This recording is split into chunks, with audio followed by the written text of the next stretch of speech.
বন্ধুরা বাইরে বৃষ্টির আওয়াজটা খুব জোরে হচ্ছে, তাই তোমরা একটু কনসিডার করে নিও। বন্ধুরা আজ আমরা ক্লাস 8-এর তোমাদেরকে নভেম্বরে যে প্রশ্নটা দিয়েছে এবং ডিসেম্বরে জমা দিতে হবে 50 মার্কের যে প্রশ্নটা দিয়েছে সেটার সমাধান আজকে আমরা করব, আনসারগুলো করব। তো বন্ধুরা আমাদেরকে প্রথমে একটা প্যাসেজ দেওয়া ছিল, সেখান থেকে 3টে কোশ্চেন দিয়েছে। এরপরে আরেকটা প্যাসেজ দেওয়া ছিল, সেখান থেকে দিয়েছে ট্রু ফলস এবং 3টে কোশ্চেন দিয়েছে এখান থেকেও। ডু অ্যাজ ডাইরেক্টেড অর্থাৎ গ্রামার থেকে দিয়েছে, তারপরে দিয়েছে এটাও গ্রামার থেকেই দিয়েছে ফ্রেশ তোমাদেরকে চিহ্নিত করার জন্য, এবং এরপরে দিয়েছে ইনডাইরেক্ট স্পিচ করতে হবে অর্থাৎ ন্যারেশন, তো এটাও গ্রামার থেকেই দিয়েছে। এরপরে আছে রাইটিং স্কিল। তোমরা এখানে দেখতে পাচ্ছ যে এখানে একটা চিঠি বন্ধুর কাছে লিখতে হবে প্রথমে কোনো একটা ফেস্টিভ্যালের, পশ্চিমবঙ্গের কোনো একটা গুরুত্বপূর্ণ ফেস্টিভ্যালের যেটা তুমি গিয়েছো বা এনজয় করেছো সেটা সম্পর্কে। এবং এরপরে 7 নম্বরে আছে কি প্যারাগ্রাফ, তো সেই প্যারাগ্রাফটা লিখতে হবে অবনীন্দ্রনাথ ঠাকুর সম্পর্কে। এবং এখানে তোমাদের জন্য অনেকগুলো হিন্টস দিয়ে দিয়েছে যেগুলো তোমাদেরকে সেই প্যারাগ্রাফটা লেখার জন্য হেল্প করবে। তো চলো বন্ধুরা, আমি তোমাদের জন্য লিখে রেখেছি, একটা একটা করে কোশ্চেনের উত্তর করব, আমরা আনসার করব। তো লেটস গো। তো বন্ধুরা তোমাদেরকে প্রথমে যে প্যাসেজটার পরে যে প্রথম যে কোশ্চেনটা দিয়েছিল সেটা হচ্ছে হোয়াট হ্যাপেন্ড অ্যাজ জন লে ফাস্ট অ্যাসলিপ। যখন গভীর ঘুমে মগ্ন ছিল জন, তখন কি ঘটেছিল। তো তোমরা লিখতে পারো যে এই প্যাসেজ অনুযায়ী এই কথাটা লিখবে যে অ্যাকর্ডিং টু দিস প্যাসেজ, অর্থাৎ তোমরা এই প্যাসেজটা থেকেই ডেটাটা পেয়েছো যে according to this passage it was one quiet afternoon while John lay fast asleep. Unknown to him the ship stood offshore from his old farm. Second কোশ্চেনটা ছিল how did the squall arise suddenly. এটাও তোমরা লিখবে যে according to this passage in one quiet afternoon while John was lying fast asleep the cap on his head twisted round and about. It called up a squall from the clear sky and hit the ship without warning. তো বন্ধুরা তোমরা এখানে pause করে লিখে নিতে পারো। তো বন্ধুরা হয়তো বাইরে বৃষ্টি হচ্ছে, তার জন্য সাউন্ডে একটু প্রবলেম হতে পারে, তো তবুও তোমরা একটু কনসিডার করে নিও। এবং আমরা এখানে দেখতে পাচ্ছি যে 3 নম্বরে যে প্রশ্নটা ছিল সেটাতে বলা হয়েছে যে describe the condition of the ship in the squall. তোমরা লিখবে according to the passage the wind had been about the boat tearing the sails and snapping the spars. 4 নম্বর কোশ্চেনটা ছিল what did the sailors do to stop the squall. According to this passage, the sailors shouted in anger and fear and tried to rid the cap of his head. তো বন্ধুরা 2 নম্বরে তোমাদেরকে বলা হয়েছে, প্রথমে 2 নম্বরে আছে কি এ এবং বি আছে, তো এতে বলা হয়েছে ট্রু আর ফলস করো, এবং এখানে বলা হয়েছে যে যদি ট্রু বা ফলস হয় সেখানে তোমাদেরকে সাপোর্টিং স্টেটমেন্ট দিতে হবে। তো আমরা প্রথমে যেটা আছে দেখো এখানে আছে it was around 8:30 PM when Dwijen reached their house at Elgin Road, তো এটা ফলস। এবং সাপোর্টিং স্টেটমেন্ট হিসেবে তোমরা তোমাদের প্যাসেজেই পেয়ে যাবে on 16th January 1941 Shishir finished his dinner early and drove the Elgin road around 8:30 PM, অর্থাৎ ওখানে দিজেন না হয়ে হবে শিশির। দ্বিতীয় যে প্রশ্নটা ছিল সেটা ছিল Sisir was the only person who knew about the plan of escape, এটা ফলস। সাপোর্টিং স্টেটমেন্ট হবে none of the family members knew anything except Subhas's niece মানে ভাইজি Ila and a male cousin Dwijen. 3 নম্বর যে ট্রু ফলস ছিল সেটা ছিল Mohammad Ziauddin was Subhas Chandra in disguise, এটা ট্রু। এর সাপোর্টিং স্টেটমেন্টটা হবে এটা, Subhas had changed into his disguise অথবা ডিসগুইজ অ্যাজ মোহাম্মদ জিয়াউদ্দিন। 2-এর বিতে তোমাদেরকে প্রশ্ন দেওয়া হয়েছে এবং সেখানে বলা হয়েছে হোয়াট ইজ দ্য ওয়ান্ডারার। তো তোমরা প্যাসেজ থেকেই তোমাদের উত্তর পেয়ে যাবে, তবুও আমি তোমাদের জন্য এখানে লিখেই রেখেছি। Wanderer is the name of the personal car of Sisir. বিতে আছে which person of the Bose family knew about the great escape of Subhas. Subhas's niece Ila and a male cousin Dwijen knew about the great escape of Subhas. তো আমরা B এর আনসারটাও পেয়ে গেলাম। এরপরে আমাদের C এর আনসারটা দেখব।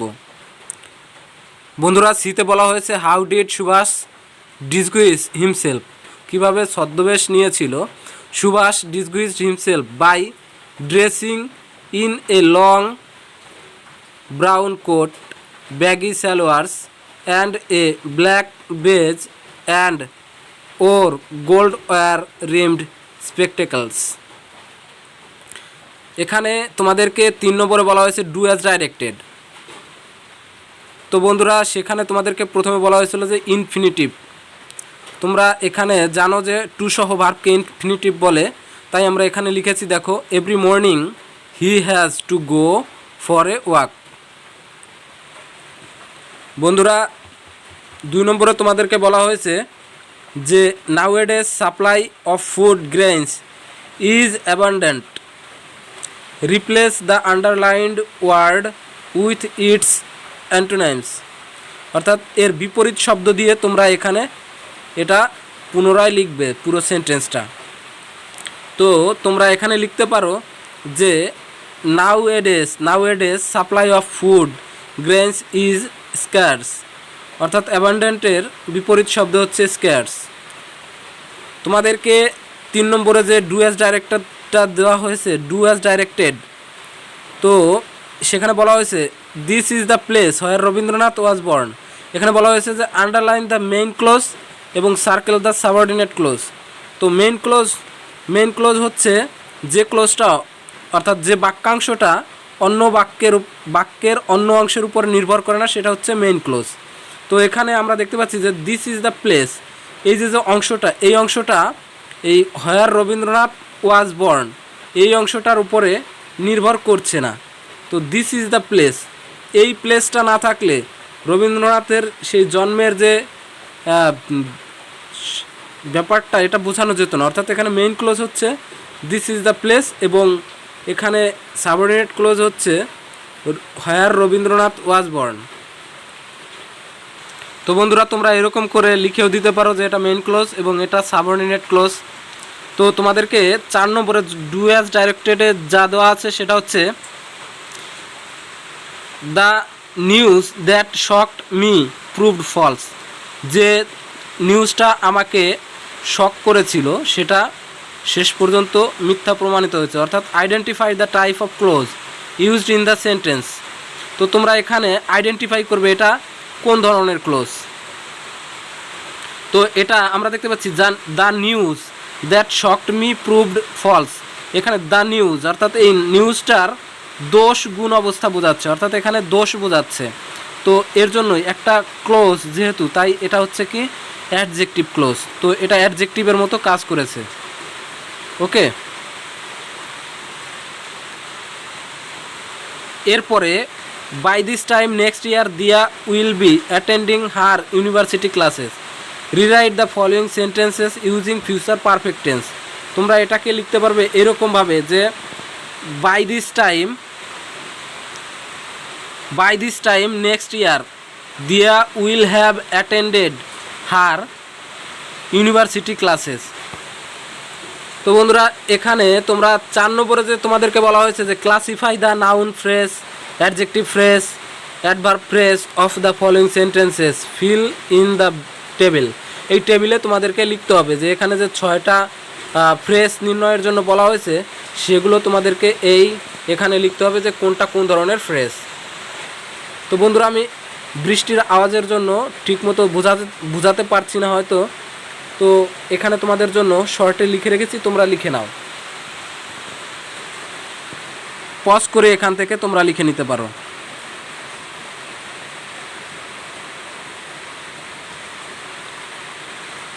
তো বন্ধুরা পজ করে তোমরা এখান থেকে লিখে নাও।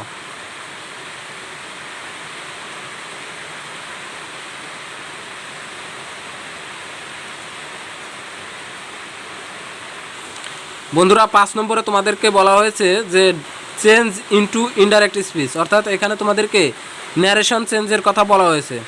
তো প্রথমে যে প্রশ্নটা ছিল সেটা ছিল my father said to me may God bless you. তো এটাকে যদি আমরা ইনডাইরেক্ট স্পিচ করতে চাই তাহলে হবে, এখানে দেখো মে গড ব্লেস ইউ, অর্থাৎ আমার বাবা আমাকে আশীর্বাদ করলেন, অর্থাৎ বা আমার জন্য প্রে করলেন, তাই এখানে হয়েছে my father prayed that God might bless me. এরপরে দ্বিতীয় যে প্রশ্নটা ছিল সেটাতে বলা হয়েছে the police officer said don't go there. Police officer কী করেছেন? অর্ডার করেছেন, তাই the police officer ordered not to go there. তৃতীয় যে প্রশ্নটা ছিল সেটাতে বলা হয়েছে the headmaster said to me where do you live, অর্থাৎ এখানে হচ্ছে the headmaster asked me where I lived. বন্ধুরা 6 নম্বরে তোমাদেরকে বলা হয়েছে যে তোমরা একটা চিঠি লেখো কোনো একটা ফেস্টিভ্যাল সম্পর্কে যেটা তোমরা দেখেছো এবং সেটা তোমার বন্ধুর কাছে লেখো। তো এখানে তোমরা এরকম করে লিখতে পারো যে এখানে প্রথমে নাম লিখলে ডান দিকে উপরে তোমার ঠিকানা লিখবে এবং তারপরে এখানে বডিতে তোমরা এটা লিখবে। দেখো এইভাবে সুন্দর করে তোমরা লিখতে পারো যে at first take my cordial love and sweet benediction from my parents. Hope you are well. Today I am going to share you about a great festival of West Bengal, Durga Puja. This festival takes place in the Bengali month of Ashwin.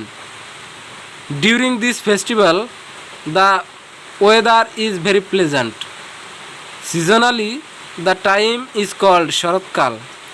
The festival lasts for only 5 days. Thousands of people participate in this festival. All the pandals are decorated with different kinds of lightings. In the end of the last day, Ma Durga is abandoned. Actually, we enjoy these 5 days very much. Wearing new dresses, eating different kinds of prasad and food. No more today, more will be at the meeting. No more today, more will be at the meeting. Please reply to this letter as soon as possible. তো এখানে তোমার যার কাছে পাঠাচ্ছ তার ঠিকানাটা লিখবে এবং এখানে এটা লিখবে যে ইয়োর্স লাভিং ফ্রেন্ড, এখানে আমি লিখেছি রায়হান কবির, যে কোনো একটা নাম লিখবে, তোমার নামই লিখতে হবে এমন কোনো কথা নেই। তো বন্ধুরা তোমরা এরকমভাবে পুরো একটা চিঠি কমপ্লিট করতে পারো, letter.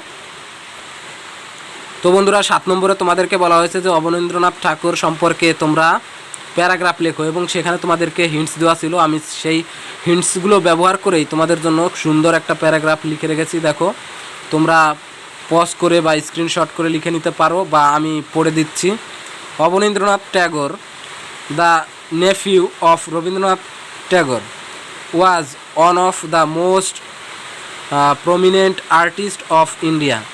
He was born on 7th August in 1871 in Kolkata at Jurasako's renowned Tagore family. The name of his father was Guneन्द्রনাথ Tagore and mother was Saudamini Devi. His elder brother was Gaganendranath Tagore and sister is Sunayani Devi. When he was studying at the Sanskrit College in Kolkata, he started learning art. He completed his education from Government College of Art and Craft, Sanskrit College, University of Kolkata. He was famous for his drawing, painting, and writings. His notable work of art are Bharat Mata and The Passing of Shah Jahan. He also wrote many books. These are এখানে আর লেখো দেশ আর ক্ষীরের Putul Rajkahini Buro Angla ETC etcetera this great personality passed away on 5th December in 1951। তো বন্ধুরা, এর সাথে আমাদের আজকের video শেষ হলো তোমাদের প্রশ্নের সমস্ত উত্তরগুলো করে। তো দেখা হবে পরবর্তী ভিডিওতে, ততক্ষণ সাবস্ক্রাইব করে এবং কমেন্ট করে পাশে থাকো। ধন্যবাদ।